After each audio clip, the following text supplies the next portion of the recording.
Very nice to see you. Thanks for coming on to talk to me.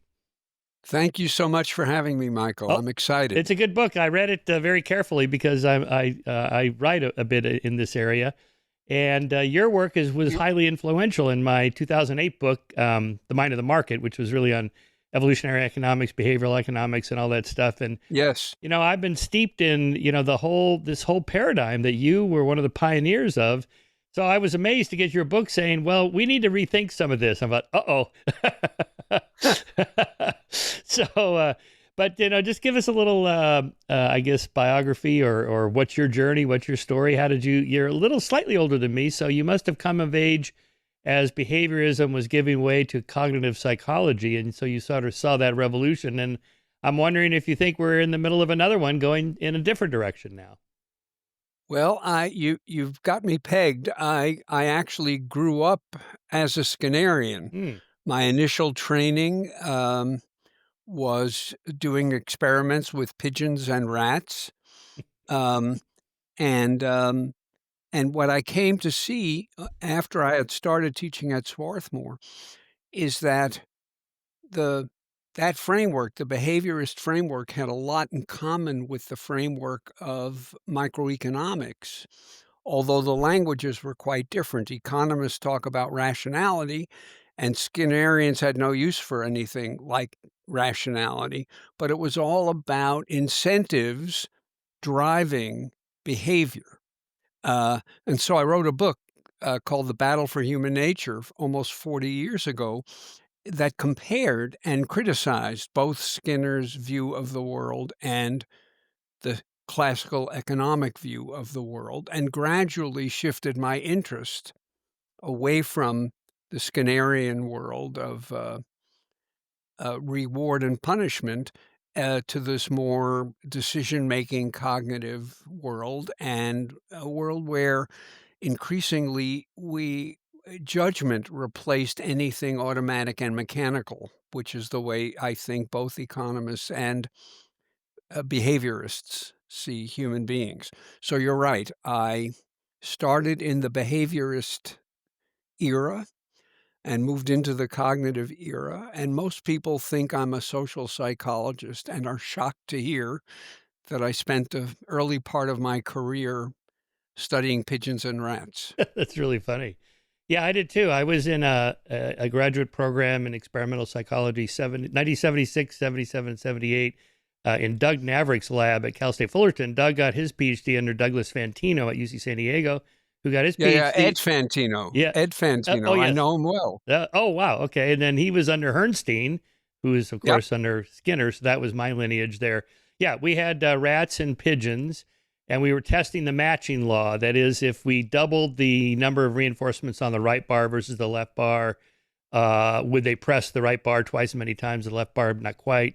And then I varied for my dissertation, for my master's dissertation, I did a quantity of reinforcement using sugar water.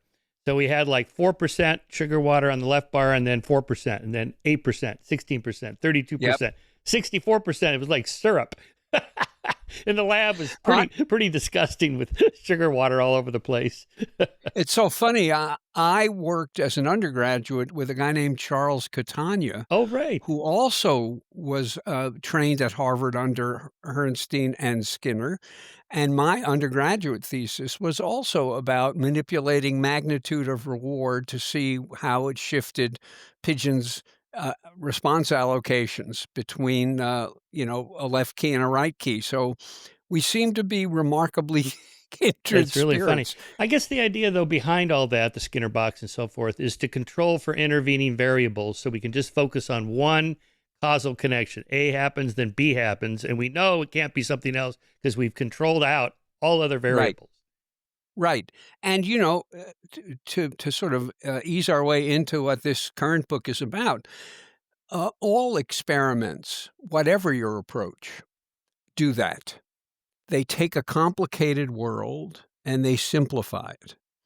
And all the extraneous factors that are likely operating in the real world have been removed so you can get a clear-cut causal relationship.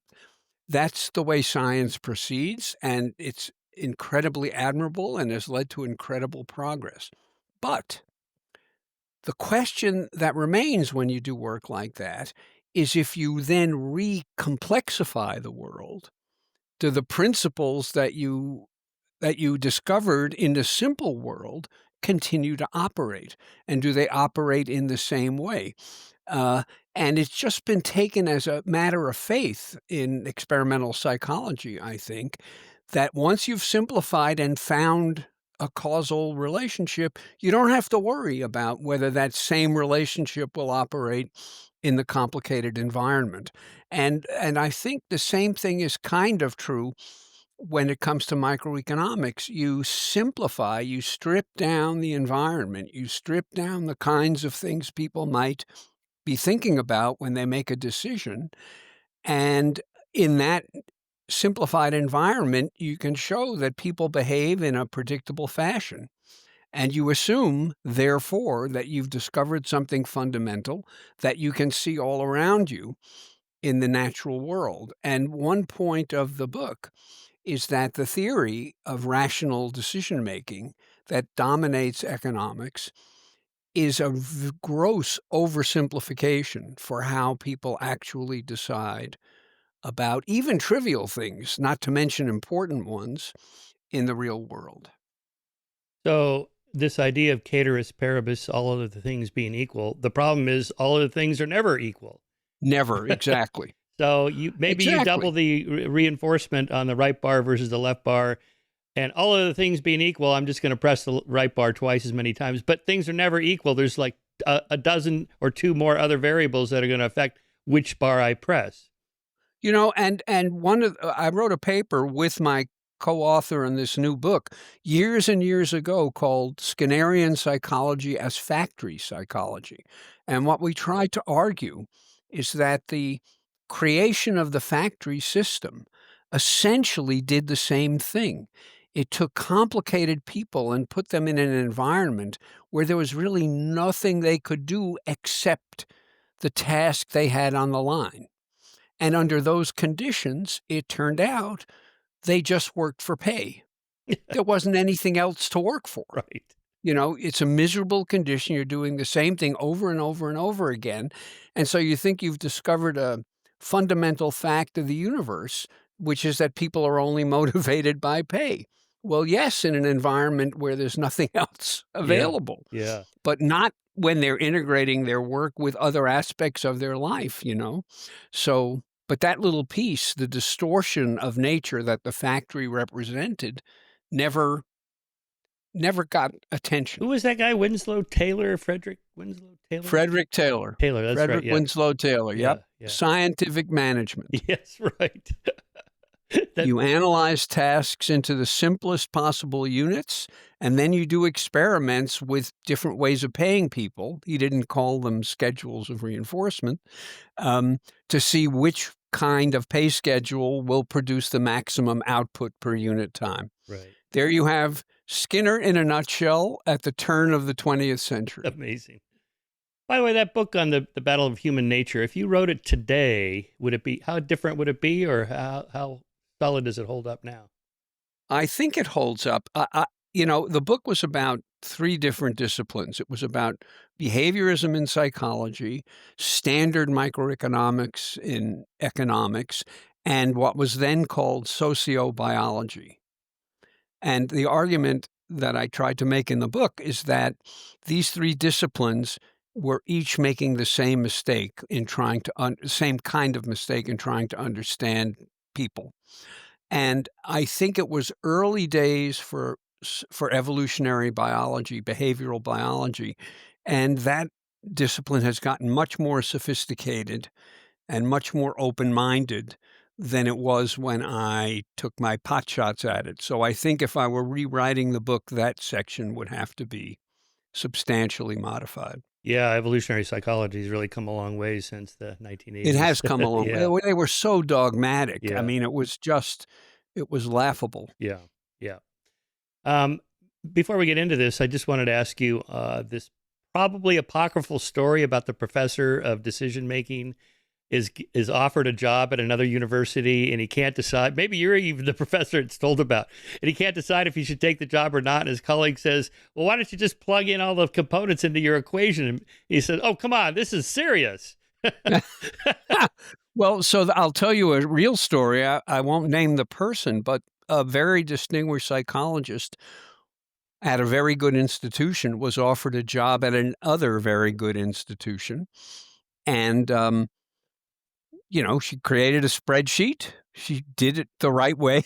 Yeah. And she put numbers in the cells and pushed the magic button, and out came the answer. But it didn't sit right with her.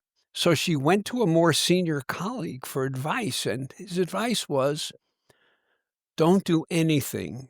Sit with this for a couple of days. And if you still feel the way you do now, then go with the result of the analysis. If not, don't. Oh, wow. And it seems to me that what this reveals is when you're trying to evaluate, say, should I take job A or should I take job B, and you create a spreadsheet, you are essentially artificially assigning value to various aspects of the jobs. How important are colleagues? How good will your colleagues be? What's your teaching load going to be? What's the climate in the city that you're going to be moving to? On and on again, over and over again. You have to not only identify things that matter, but also assign a numerical value to each of them so that you can actually calculate. And most of those numerical values are just made up. Yeah. Is the climate in Santa Barbara 3 times better than the climate in New York? 1.5 times better? Right. 11 times better? I mean, it's Yeah. just fantasy, but you have this illusion of objectivity because you're assigning numbers to everything, and then it looks like the decision just makes itself. But that's not how it works in reality. And are there some areas of life where you really shouldn't do that, like marriage? Like, should I marry this person or not? Charles Darwin famously made a list about getting married or not. But the problem, it seems to me, here's my example. So let's say, why did you marry your wife? Or my wife says, why do you love me? And I said, well, you're really good looking. You're like a 9 on a scale of 1 to 10, and you're pretty smart, maybe 125 on the IQ, and you're creative, and you have a pretty good sense of humor, and so on. Well, then that would suggest if somebody came along that was better looking or funnier Exactly. or more intelligent, I'd just dump my wife and go with the new one. I mean, the correct answer is there's no reason. I'm just in love with you. That's it. No, I don't quite agree with you. Okay. There are reasons, but the reasons are not easily quantified Okay. or maybe quantifiable at all, and the various aspects of the reasons are not comparable. Your wife is smart and good looking. How important are each of those things in relation to the other? Your wife is funny. How important is that? Your wife's a good cook. How Right. important is that? So in order to actually use this rational tool, it's not enough to say, I care about A, B, C, and D. You also have to say, I care about A more than B, and B more than C, and C more than D. And you also have to say, this woman I'm thinking of marrying is great at A, pretty good at B, so-so at C, and so on. And that kind of precision, which is required, again, it's just an invention so that you can get the damn decision made.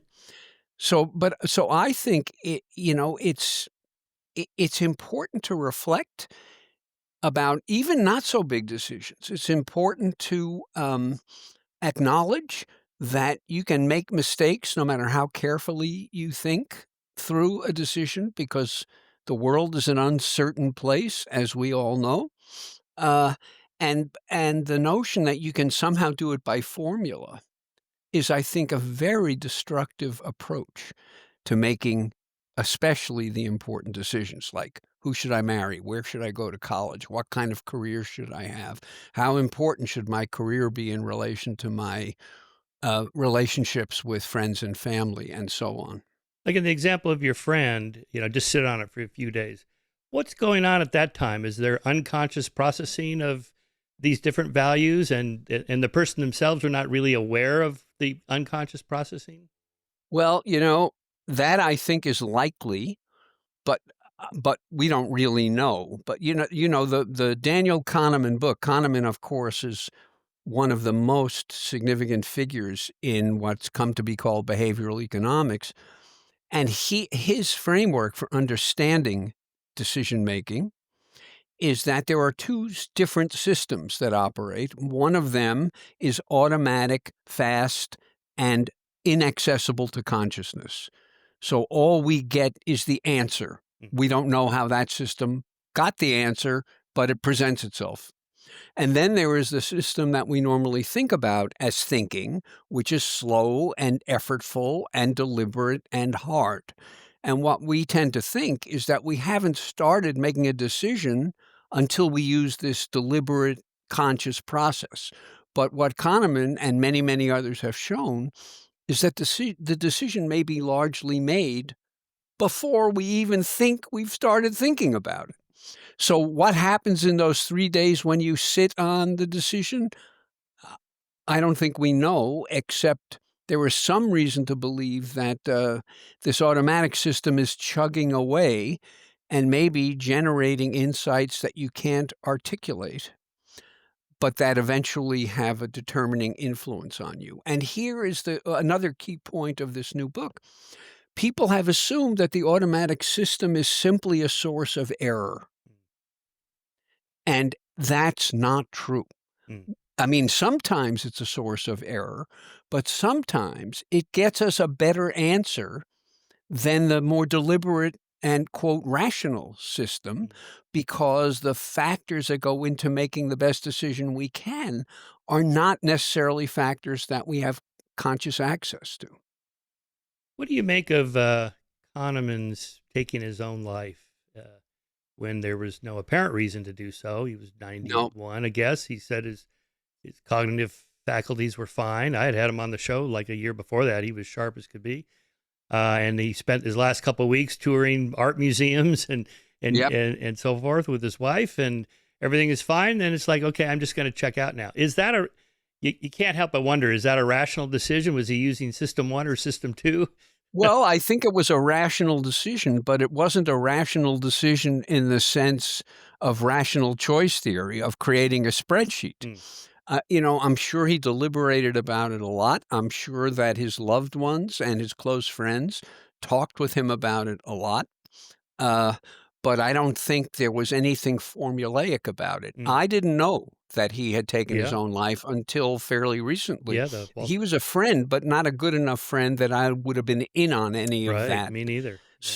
Yeah. And my wife and I have a good friend who did exactly the same thing about 3 years ago. Oh, wow. And and shortly before he did it, we had him and his wife over for a drink, and he was as sharp as ever. He was the same raconteur that we had known. So we keep on looking at him and listening to him and waiting to see the sign that had led him to make this decision, and we couldn't see it. So it was horrifying. What? Now, so he's gone now. He's gone, And and the did you ever figure it out? no, well, according to his wife, there was plenty of cognitive deterioration that was going on backstage. Mm. So he used to handle the family finances, and she had taken that over. Mm. And there were various other things. So he could sort of rise to an occasion. And because he was so knowledgeable and so interesting, look to all the world like he was fully functioning, but he could tell that he wasn't. And his mother, it turned out, had had a horrible dementia. And the one thing he knew he didn't want was that. And it's in Switzerland, you basically have to show them that you've got your faculties or they won't do it. Mm. So it's like you have to do it prematurely or you can't do it at all. Wow. But we still found it just horrifying that his view from the inside was so different from what he presented to the world. And the same thing might have been going on with Danny, Yeah. Yeah. I don't know. Yeah. Again, I think a lot of people don't themselves know why they make the decisions they do. I think this is one reason why it's so hard to predict human behavior. Who's the next school shooter? How the hell should I know? I mean, I think No, probably the no, school shooter themselves don't know. They just get up in the morning and go, today's the day, or the suicide person, because we have that database of people that attempt suicide and fail, and then they get interviewed. And most of them just go, I don't know. It just came over me at that moment. I just decided to go for it. There's some research that's been done. I think they now have safety nets on the Right. Golden Gate Bridge. Right. And so a lot of people try and don't succeed. And the question is, do they try again? And the answer overwhelmingly is no. Yeah. And so it really looks like, if you can stop it from being successful, there's no reason to think that another attempt will be made. If you took guns out of people's hands so that it wasn't so easy, there's a pretty good reason to suspect that the suicide rate would go down dramatically because it's an impulsive decision. Yeah. But it isn't just, the thing about mass shooters and stuff like that is everybody kind of knows that this is sort of the epitome of irrationality, and the notion that you can figure out who's going to be the next one to do it is fantasy. But we tend to think that most people, most of the time, are rational in a very specific, organized, quantitative way.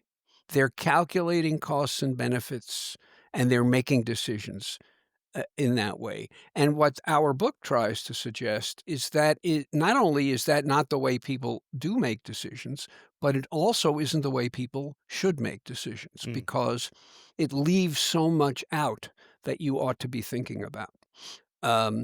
So, pointing to these cases that everyone acknowledges we can't explain, I think it makes the problem seem much more infrequent than it really is,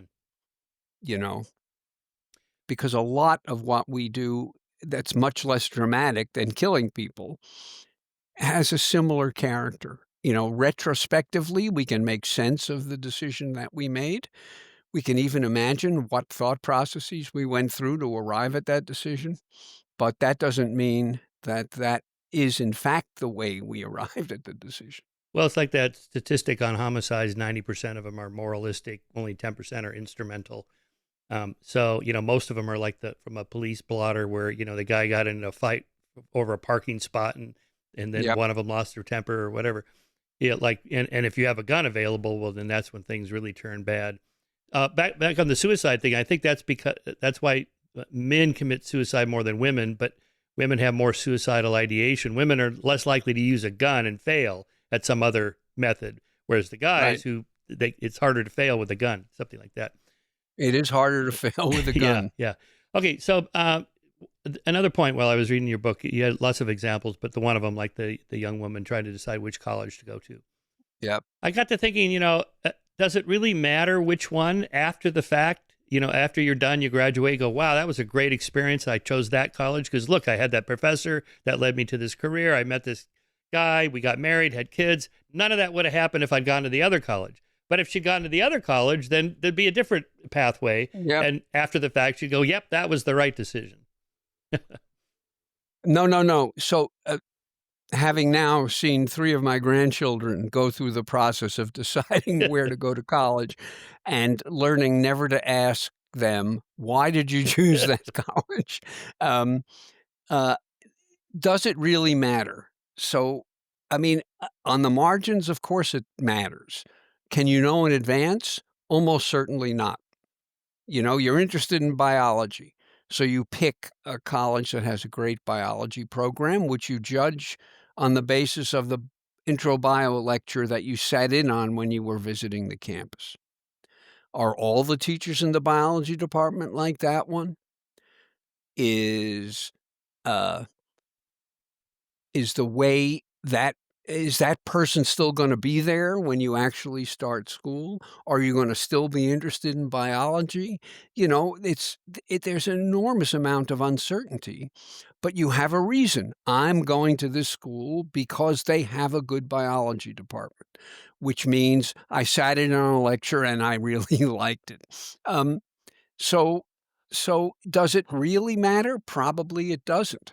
But here's how it does matter. If you go to a school and you think you're in the right place, you will put much more time and effort into what the school makes available Mm. than if you think you're in the wrong place. Mm. There's a New Yorker cartoon I often show when I give talks. A young woman has a sweatshirt that says Brown, but my first choice was Yale. Oh my God. That's funny.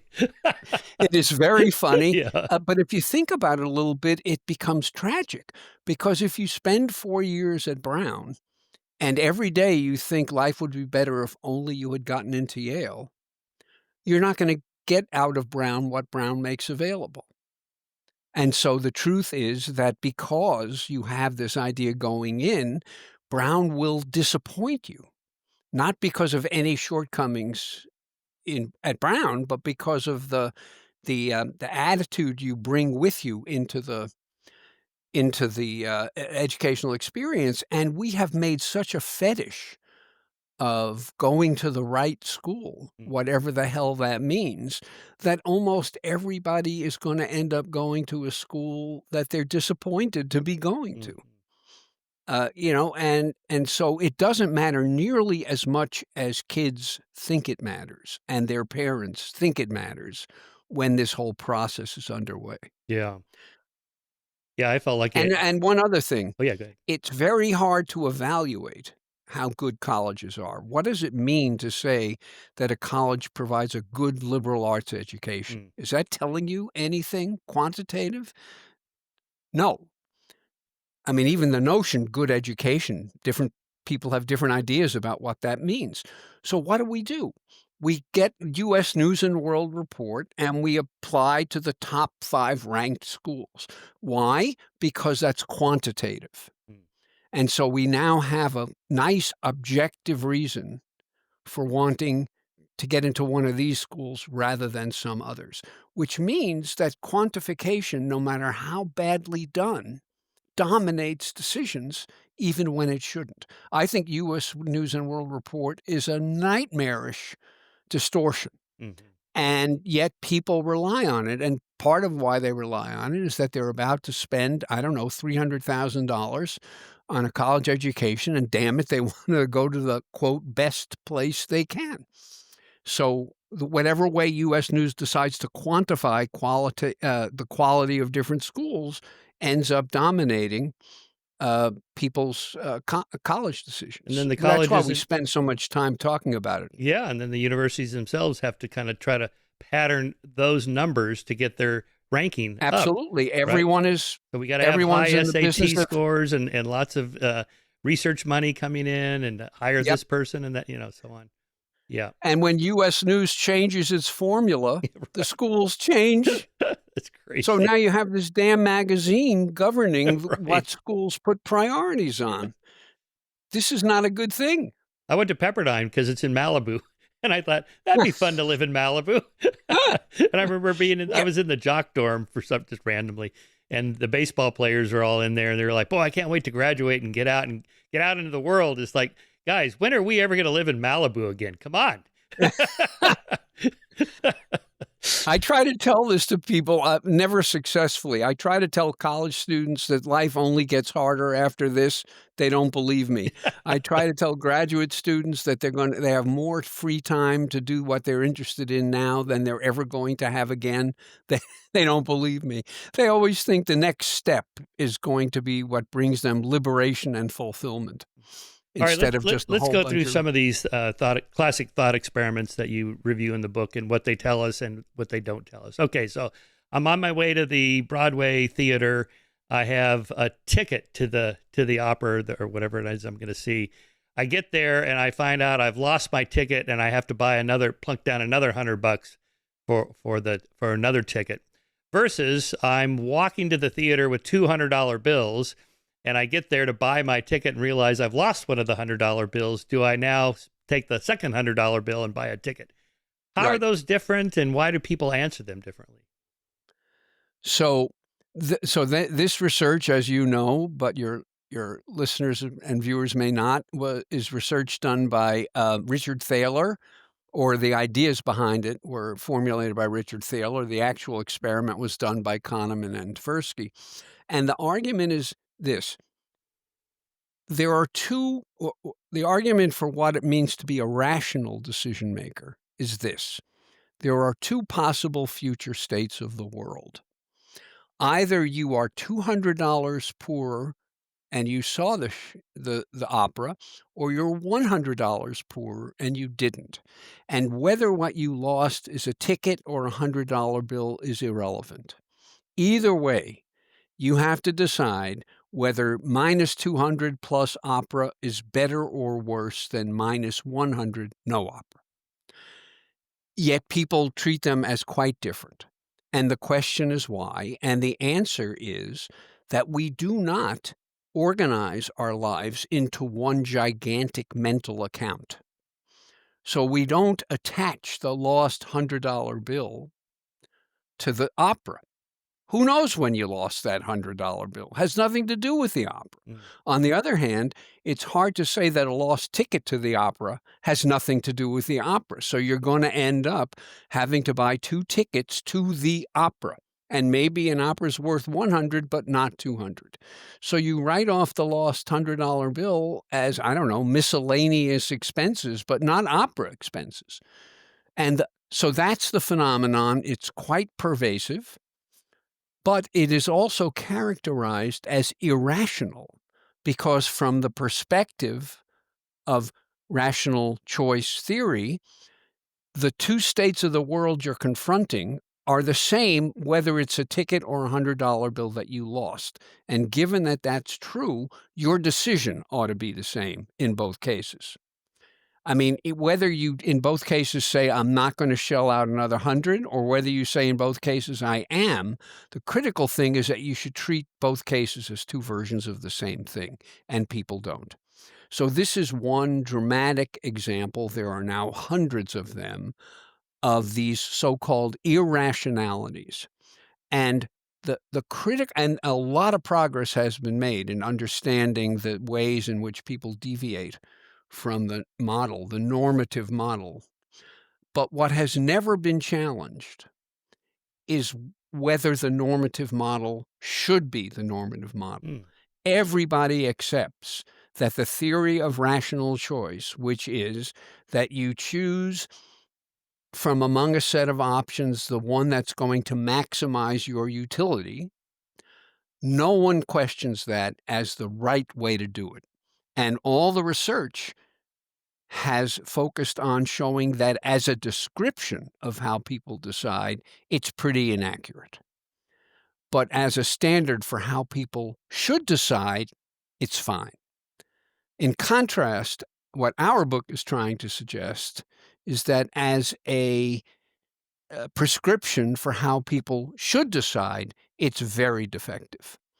It will lead people to make bad decisions, and it will lead society to make bad policies, because the framework for making good policies is essentially to plug the policies you're considering into a framework that's essentially the rational choice framework. Like, consider the tariffs. I mean, I don't know what's going to happen with the tariffs to the economy, but most economists seem to think that the tariffs are going to make everything more expensive and make the dollar less valuable as a currency.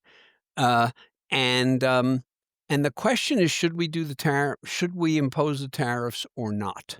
And the way you're supposed to answer that question is to calculate what you'll gain and what you'll lose, and what's the probability that you'll gain what you think you're going to gain, and what's the probability you're going to lose what you think you're going to lose. Then you push the button, and it tells you whether tariffs are a good idea and what level of tariffs are a good idea. But there are all kinds of other consequences of tariffs, long run and short run, that may not even be part of the calculations that you're doing. What is the tariff going to do to particular factories? What's the tariff going to do to agriculture in particular parts of the country? And if it has those effects, what will those effects do to the communities within which the factory exists or the farms exist, and so on? And you can't put dollar amounts on all of those things. So, nonetheless, if the right way to make a decision is to quantify every aspect of the decision, then we will be making policies on the basis of a way too limited framework for figuring things out.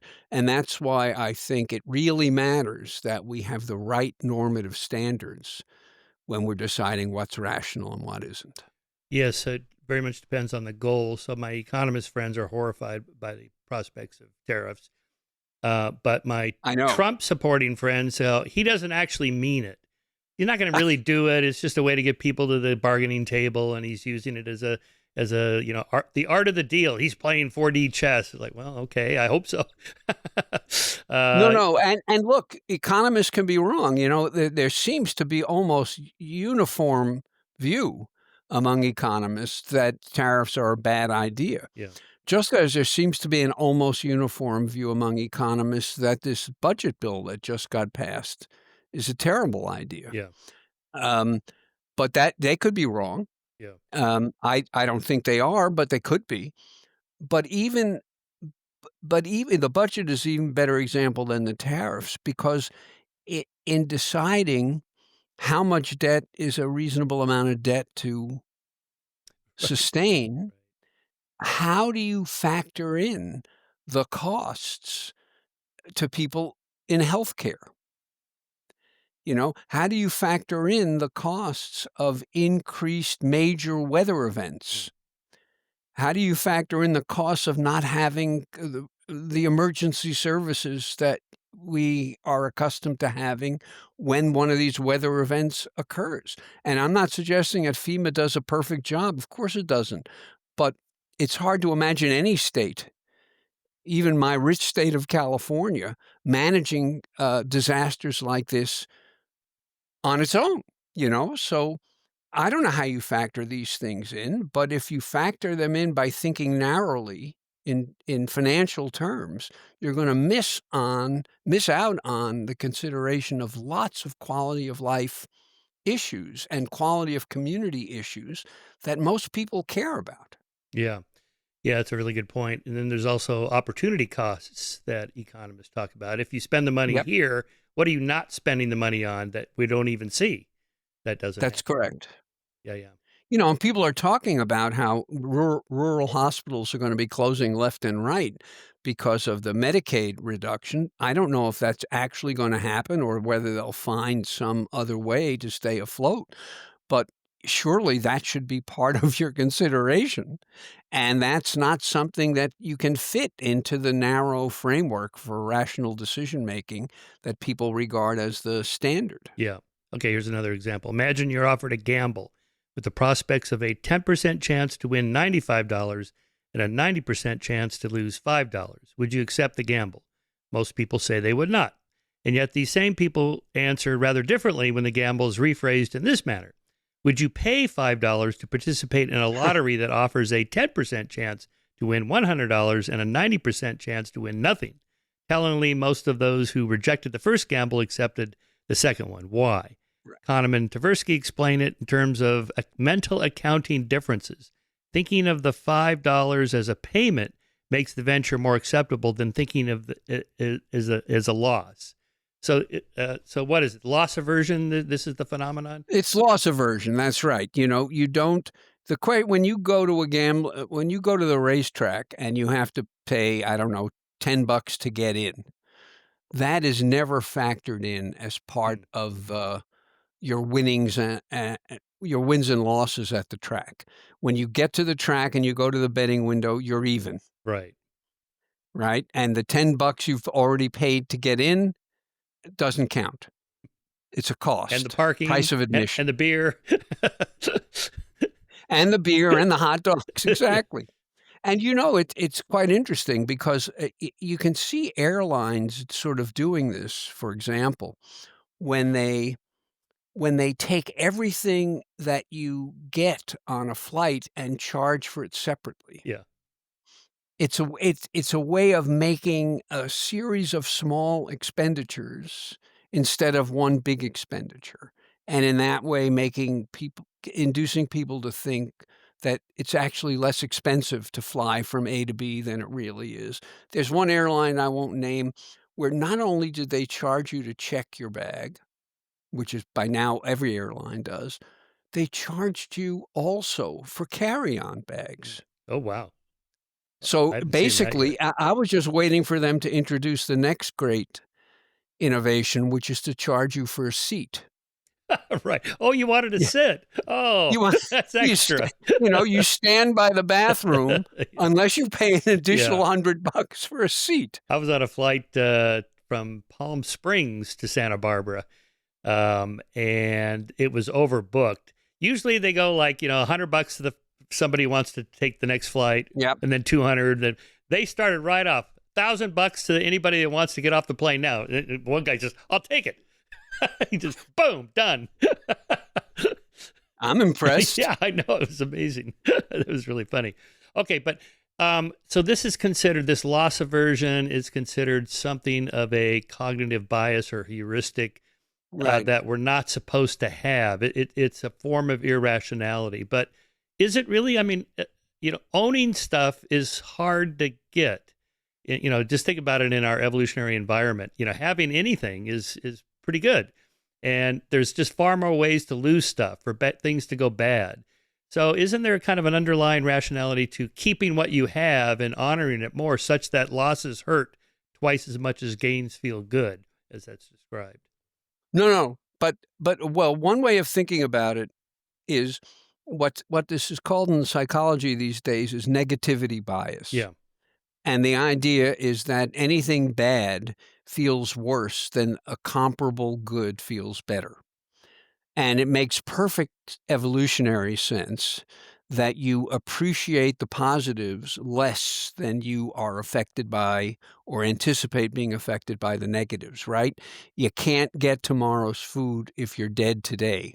So worrying about the worst cases and protecting yourself, being sensitive to losses, makes sense as a survival strategy. The critical thing about this research is that you can turn the same situation into one involving possible gains or one involving possible losses simply by changing the way you describe the situation. And that's not rational. Mm. The classic example from Kahneman and Tversky is there's a disease. Oh, yeah. I have it right here. Let me just read it from your book. Right. Because this is kind of telling from what we just went through with COVID. Yes. Imagine the United States is preparing for the outbreak of an unusual disease, which is expected to kill 600 people. 2 alternative programs to combat the disease have been proposed. Assume that the exact scientific estimates of the consequences are as follows. Option A. If program A is adopted, 200 people will be saved. If program B is adopted, there is a 1/3 probability that 600 people will be saved and a 2/3 probability that no one will be saved. Okay, and then I'll read this. Let's stop for a moment here. Go ahead. Yeah. Just so people can appreciate. Saving 200 lives for sure and saving either everyone or no one amount to, on average, the same thing. Yeah.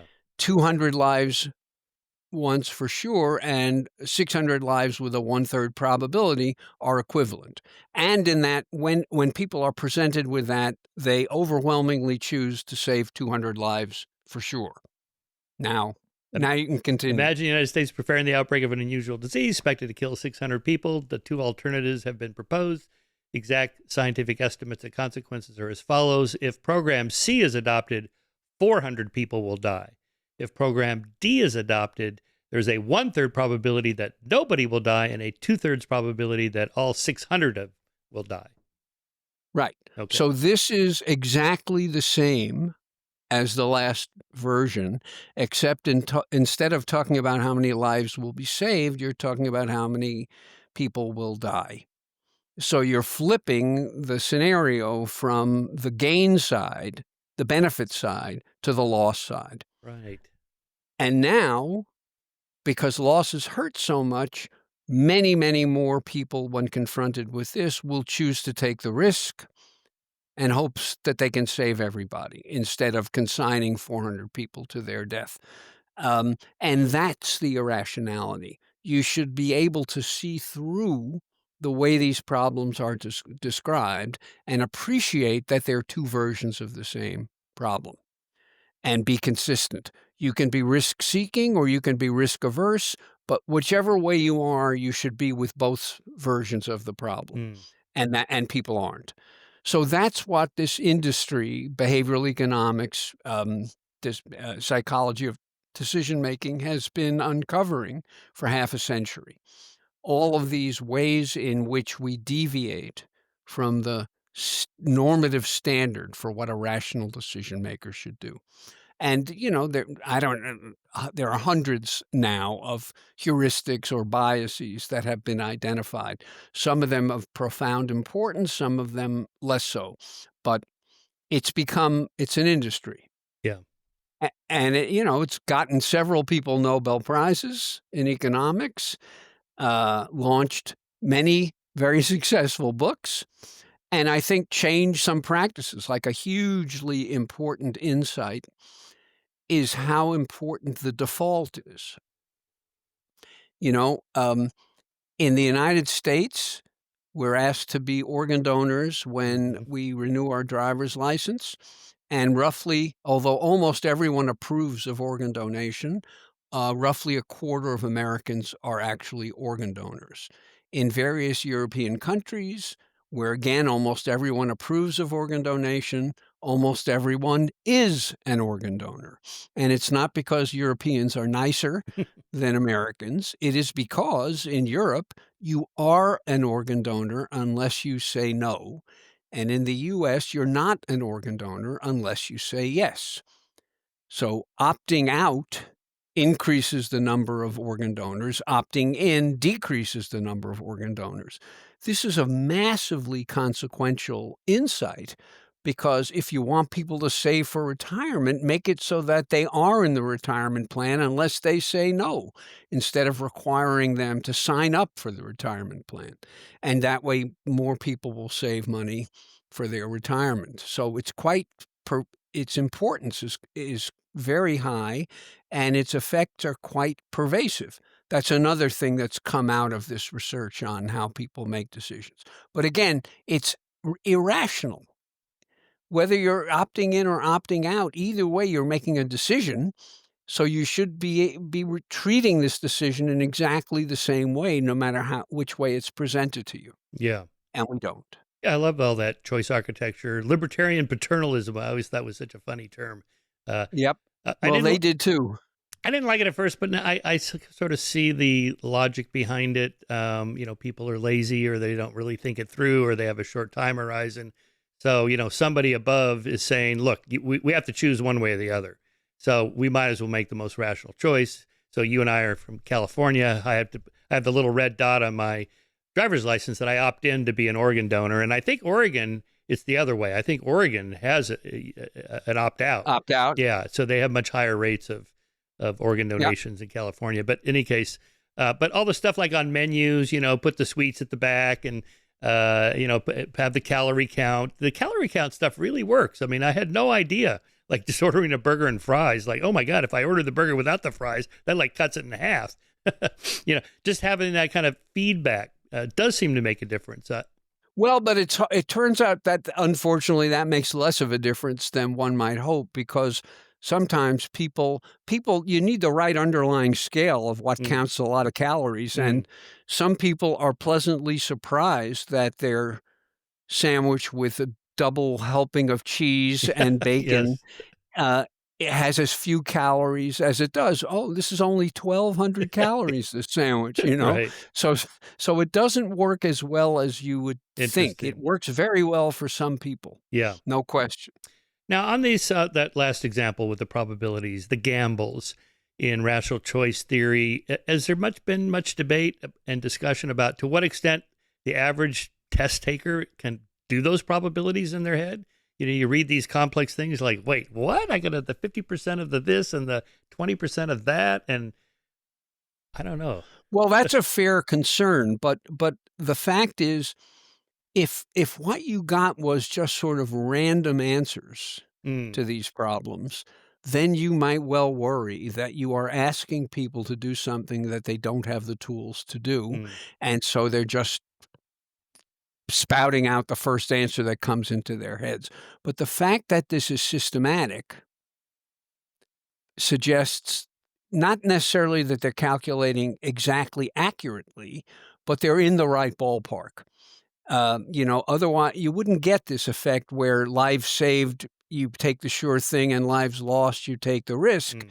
unless people were understanding at that level, at least, what the difference is between the two versions of the problem. So, so I don't think that's really an Okay. issue. Yeah. I think, I think you can assume that all but a handful of people understand it well enough that they are taking it into account in deciding among options. But why just those two options? How do you decide what options are going to Mm, be on the menu? This is invisible to rational choice theory. Rational choice theory, it's like you go to the racetrack, there are 8 horses running. What do you mean you want to bet on the ninth horse? This is the set.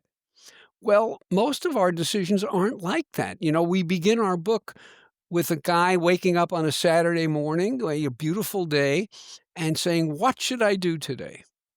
And it turns out he's got no work responsibilities. He's got no family responsibilities. The day is wide open. He can do whatever he wants. How many options does that present? mm, 2, mm. 12, Right. 100? Right. How do you organize those options into set a category so that you can actually do something instead of spending the whole day deciding what to do?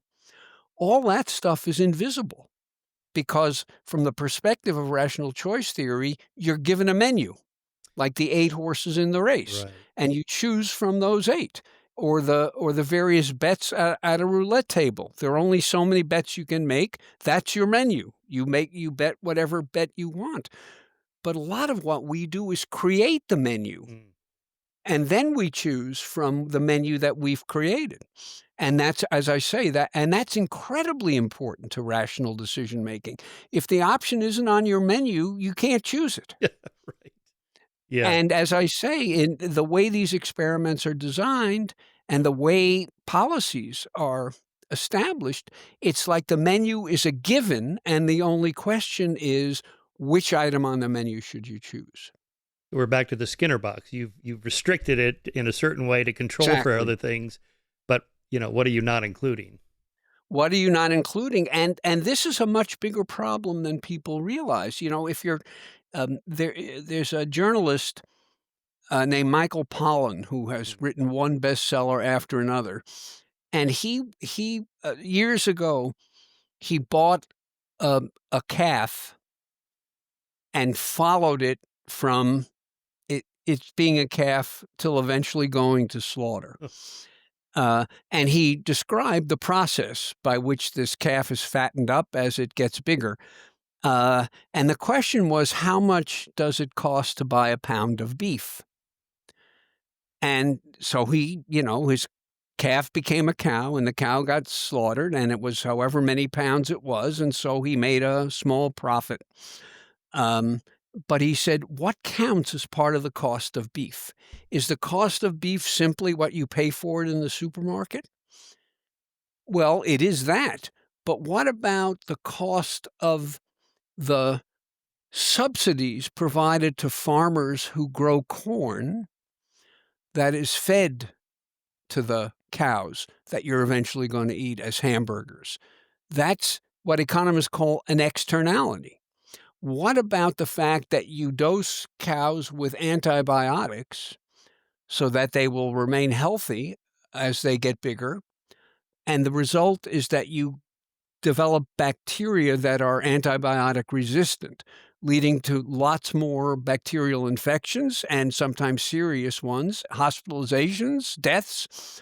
That's also an externality. None of that is included in the cost of a pound of beef in the supermarket. What about the fertilizer that's used to grow the crops? A lot of it derived from petroleum. It can affect our foreign policy, that we need petroleum products in order to grow crops. Is that included in the cost? No, it's not. Now, he's not suggesting here that you should think of everything you possibly can that is affected by cows being raised to become meat. But you surely should think about more than what is captured just by the price of a pound of beef in the supermarket. Yeah. And so narrowly framing the issue is likely to leave a lot of really important issues on the table, and deciding how broadly to frame the issue is what rationality demands of us. How many externalities should we think about? How should we think about them? How should we price them in relation to the actual price of beef in the supermarket? These are all important questions that require judgment and can't be answered formulaically, or at least that's what we argue. Yeah. Isn't that the idea behind carbon footprint numbers? Like, if you fly from here to there, this is what your cost is. Right.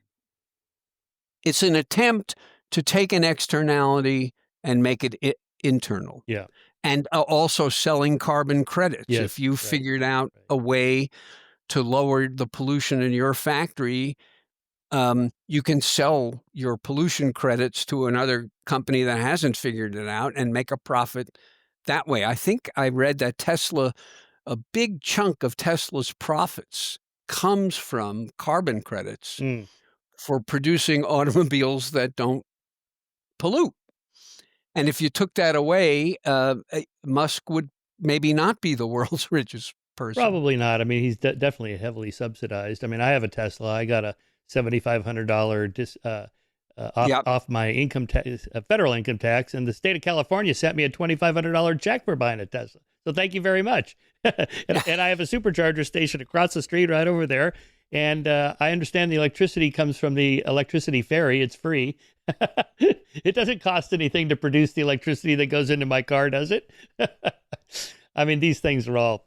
It's so nice to say I drive an electric car and I'm helping solve the fossil fuel problem. Really? I'm not really sure about that. Well, I mean, if you trace all the components in a Tesla back to their origin and try to calculate what the carbon costs are of producing the car, not so much running it, but producing it. And the same thing now with AI, from what I can gather, it's reached a point where the single largest user of electric power is going to be computer servers, not automobiles. Right. I'm waiting for Google or some company to build its own nuclear reactor right next to one of its data centers. Apparently there's some data center in Texas that where they have so many air conditioners running to keep the servers cool or whatever. It's like a massive footprint there. All right, let me give another example here, cancer diagnosis and base rate neglect as a concept that I think is important. Let me just cue this up for you. You go to the doctor not feeling well, and they run some diagnostic tests which indicate that you might have cancer. They tell you that this disease happens to 1 out of 100 people. That's a 1% prevalence rate. The test sensitivity for this type of cancer is 90%. That is, the test will be right 90% of the time. The false positive rate of the test is 9%. That is, the test will be wrong 9% of the time. What is the percent likelihood that you have cancer? When people are presented with this problem, the most common answer given is between 80 and 90%. The correct answer is 9%. This problem is so counterintuitive that not only do most people get it wrong, most medical professionals get it wrong. What has gone wrong here? Okay, so just to do the calculation. In a sample size of 1,000 people, 10 will have cancer. That's the base rate of 1%. Of these 10 people, 9 will test positive. That's the 90% sensitivity of the test. Of the 990 people without cancer, 89 will test positive. That's the 9% false positive rate. a person tests positive. Does this person have cancer or not? So then you do the calculation. 98 of them test positive, 9 plus 89, 9 have cancer, 9 divided by 98 is 0.91 or 9%. Okay, so most people get this wrong, and Kahneman's explanation, if I recall, was base rate neglect. They're neglecting the 9% of the 990 tested. Right. Okay, why are people getting this wrong? Well, here I think it really is a matter of mathematical sophistication. I don't think this is a psychological problem. I think this really is a problem with understanding how to do certain kinds of formal manipulations. Mm. You know, a related example, there was a concern about, I don't remember now what test it was. A new kind of birth control pill, new generation of birth control pills in England. And this new generation of birth control pills doubled the rate of cancer in reproductive organs in women. Mm. And that's what you heard. Using this will double the chances that you are going to get cancer. And that's terrifying. And there was a hue and cry in the whole country over this, reaching all the way up to the prime minister's office. So doubling the rate, as it turns out, means that it goes from 1 in 100,000 to 2 in 100,000. Right. So if you present it as doubling the rate, right. That's horrifying. Right. If you present it as going from 1 to 2, that's not a big deal. Right. So do people appreciate when they hear it doubles the rate, that's not enough information? Right. They need to know what the rate is, what the base rate is, and the answer is most people don't realize this. But I think this is not a quirk of our sort of mental accounting. I think this is basically, there's something unintuitive about probability. Yes. This is the point. Almost no one finds a natural way to think about things. Right. What is this idea that this person has 50% cancer? What 90% cancer, 9% cancer? They either have cancer or they don't. What do you mean? Or they don't. Exactly. It's very, very hard. And Kahneman and Tversky, quite interestingly, the reason they launched this line of research is that they would give these problems to their advanced graduate students, and most of them would make the same mistake. Yeah. And so it isn't even that training overcomes. The language just sucks you in a particular direction, and you think to yourself, well, this is not a statistics problem. And unless you think it's a statistics problem, you won't use your incredibly refined skills in statistics to solve the problem. You think it's a problem with an obvious answer. And then you go, what was I thinking? How could I have made such a mistake? Right. So that's why they thought they really had found something significant, because people with lots of education were just as susceptible to these errors, almost as susceptible to these errors as people with relatively little education. So it's powerful. Yeah, it's like that the little thought experiment for a rationality test of a field of weeds doubles in size every day for 30 days. What day is it half? I'm amazed. I just did this at a conference of a bunch of finance people, and I could tell looking out like, they're not. I don't want to embarrass them. I said, of course, you all know it's day 29. They're like, what? Thank you, sir. Thanks for sparing me the embarrassment. Yeah, I was like, whoa.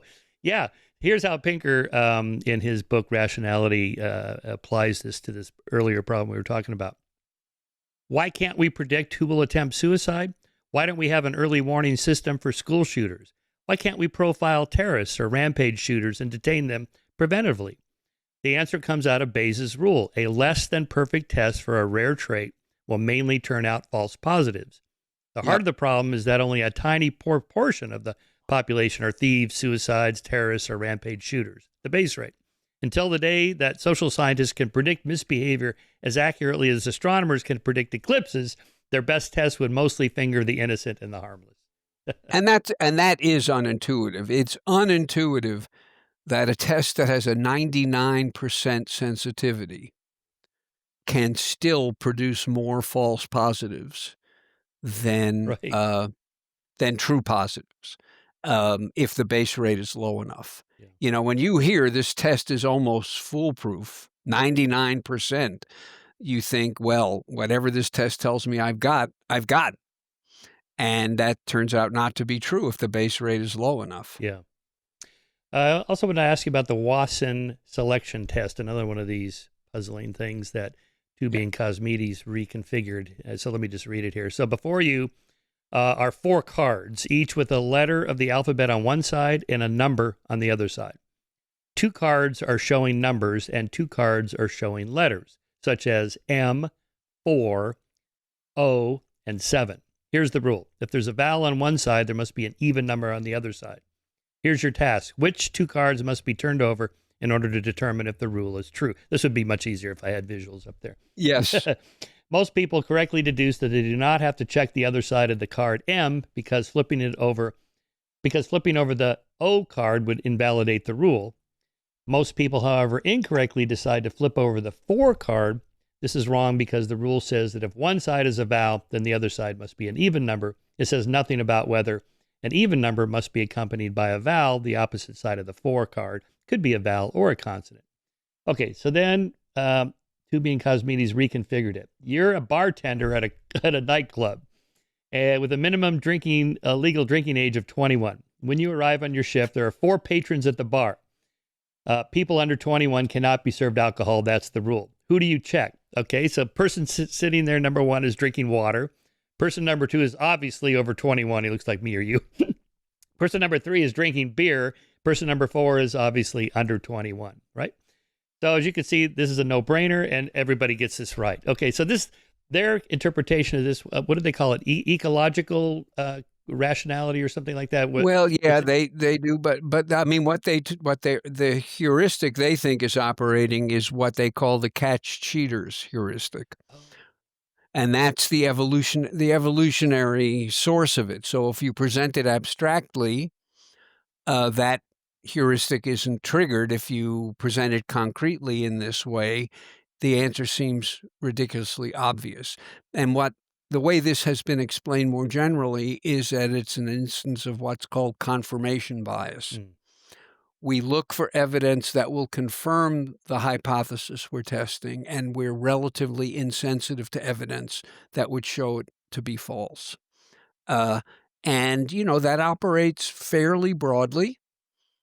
And the important point is that it's not motivated. It's not like we're wishing for the hypothesis to be true. It's just we come into the situation looking for confirmation rather than disconfirmation. And you can create situations where you actually want the hypothesis to be false, and then you eliminate confirmation bias. Because now, the way what the people who did this research describe it is, you can be asking, can this be true? Or you can be asking, must this be true? And if it's an outcome you don't want, you're likely to approach it by asking, must this be true? And look for evidence that it isn't. But that's not the default way we go through life, is asking, can this be true? You know, I think in the polarized political world we currently live in, people are probably better than they used to be at seeking disconfirmation because so much of what they encounter is just seems on its face to be preposterous. So I think people are better detectives, better lie detectors now than they were, 30 years ago, 40 years ago when this research was being done. Yeah. I wouldn't be surprised if you did this now, you'd get a different outcome. Oh, interesting. Yes. Yeah, because people are pretty skeptical of anything they People hear. have really become skeptical. Yeah, the default now is that everything you see is untrue. Right. And the default used to be everything you see is true. Oh, I'm watching this unfold the last 2 days where But a week ago, Pam Bondi said, we have the Epstein files on my desk. And I got the videos too. You won't believe what is on there. Okay. And then yesterday, there's nothing. There's no files. You're not going to say anything. Case closed. Like, wait a minute. What? Even Trump supporters are like, hey, come on. No. That's right. There's a little sort of pool established now for how long she has until she gets canned. Right.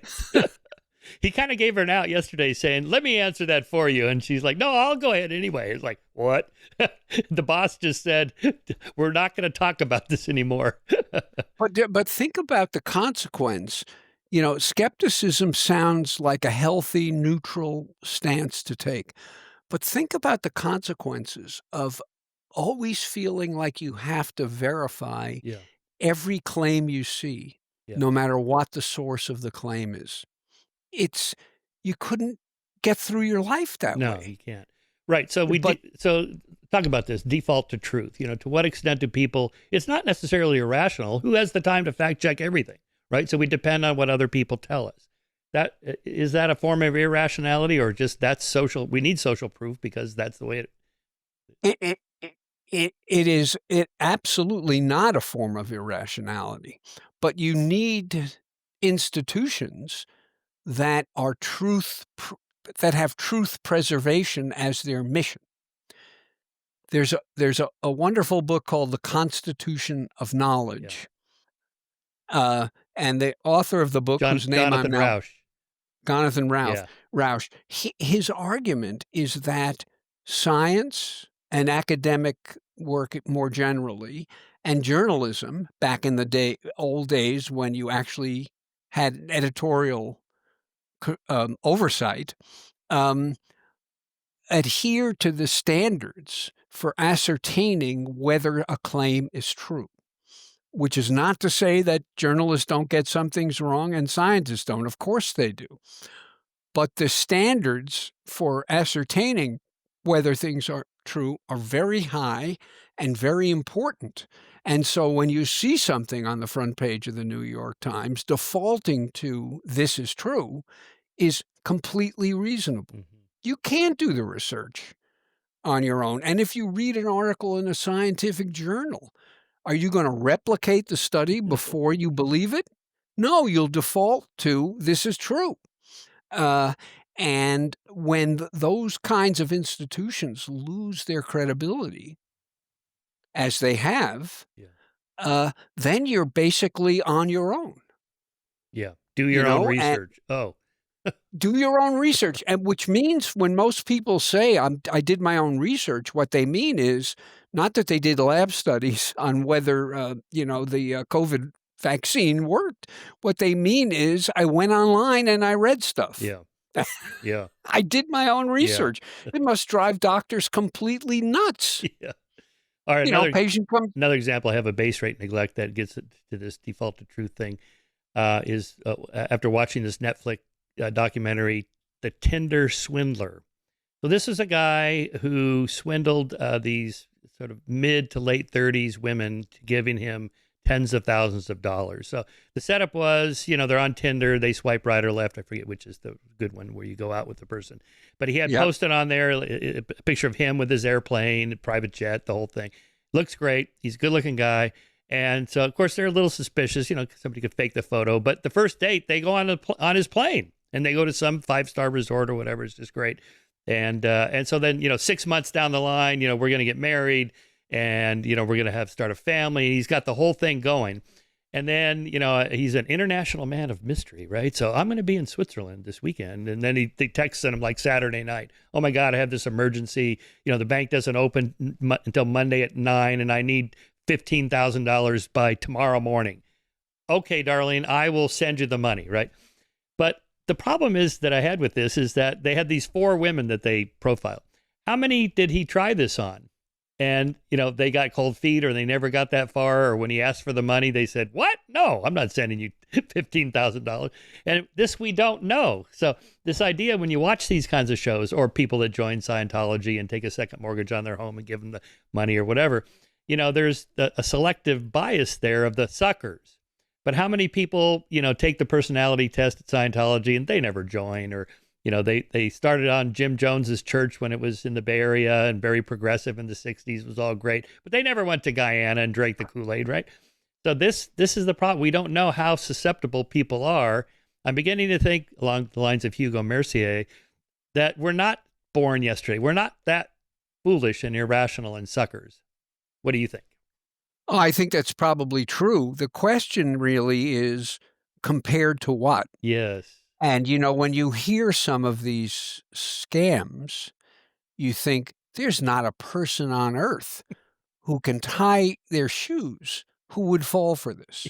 So even though most people don't, the idea that anyone would is so preposterous that it draws your attention. And, and if you run the con game long enough, everything you do that's an indication of your wealth and status is another data point for the person you're trying to scam that you're the real article. Eventually, you'd expect somebody to let their defenses down. The question is, how big is the check you're eventually going to ask for to underwrite all the expenses that you had in setting up the scam? So, I think you're right that most people won't fall for it. But if you give up default to truth, then you don't trust anything. If people are so defensive about anything that comes to them via email from a source they don't already know, and they just trash everything, they're closing the world. And all of the wonderfulness of the digital opportunities that are available goes away, because you're basically only going to be looking at stuff that has earned your trust. And it seems to me a hard way to live your life when trust always has to be earned rather than defaulting to it and occasionally getting taken advantage of and learning a lesson. So I don't think it's possible to live life that way.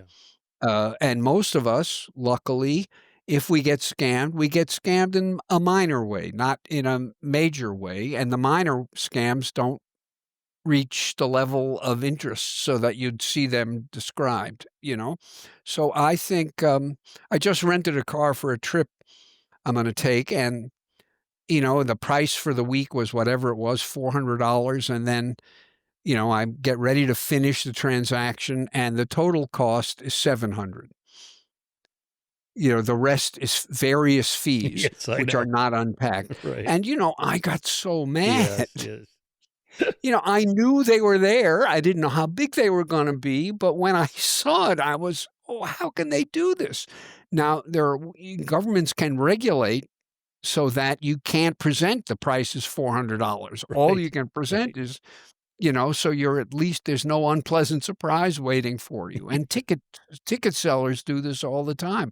After the transaction costs are factored in, all of a sudden your obscenely expensive ticket is even more obscenely expensive. Yeah.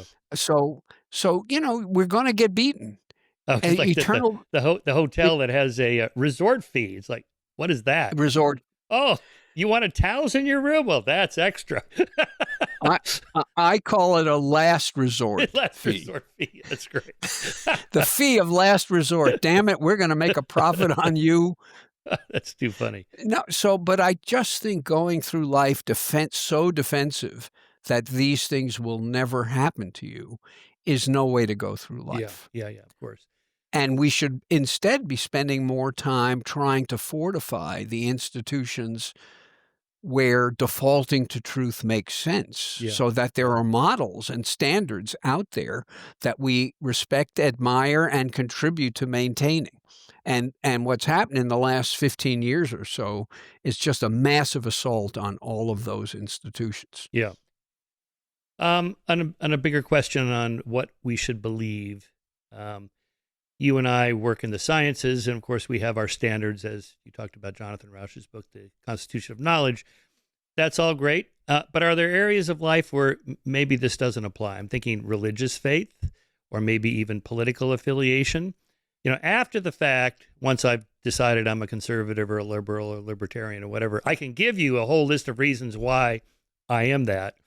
Or you ask the Christian, why do you believe? Well, because I'm sure Jesus rose from the dead and this and that and so forth. But did they really arrive at that because of rational reasons, and therefore could they ever be talked out of it with better reasons, or is it in a different category entirely that doesn't really fit rationality? I think, I don't know how you live your life, but I live my life as a member of a religious organization with absolutely, personally, no theological commitments. I belong to this organization because I value the community and I value the values that it articulates and tries to pursue in the world. Now, there are members of my organization that take the theological side of it quite seriously, but they're also open enough to allow atheists like me in. And so I don't know, I literally don't know what kind of headspace you're in to accept all the theological claims that a religion makes, since that's so foreign to me. Yeah. But for me, that's not necessary. Right. For Yeah, for the participating. social community aspects of it. But it's like And moral. Yes, of You course. can still be a moral example to the world Right. in how you act, whether or not you subscribe to the theological underpinnings. Right. You don't need to believe there was a 10 Commandments in order to honor them. But I mean, like something, none of us have the time to replicate experiments or whatever, but I could in principle test somebody's thesis. But when the preacher says, there's a parking lot behind the church, I could go look and he's either right or wrong. But when the preacher says, God is 3 in 1 and 1 in 3 and there's the Father, Son, and Holy Ghost, I mean, there's no way to check that. Right? A person just says, yeah, I believe it because that's what our religion believes, or they don't. No, I think that's right. That's why they call it faith. That's why they call it faith, yes. But all I'm saying is that you can be a participant in a religious community without the faith. If it's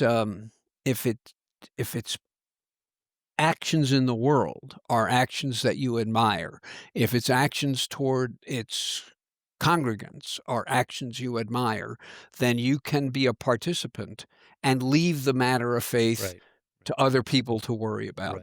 And so I have complicated notions, and the problem, of course, is that religious institutions have done wonderful things in the world and monstrous things in the world. So trying to do a calculation of whether they're a net benefit, that's above my pay grade. Yeah.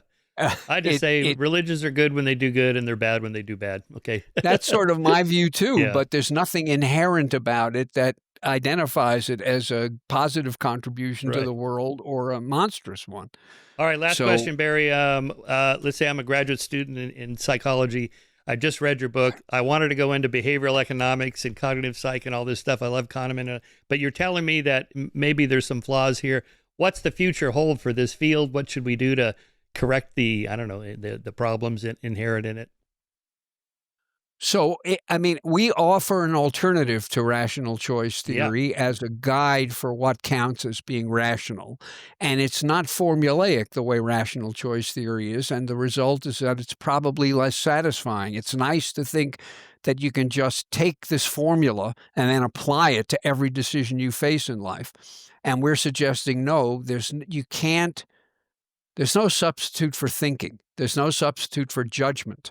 There's no substitute for developing a set of values that make sense when they're all strung together.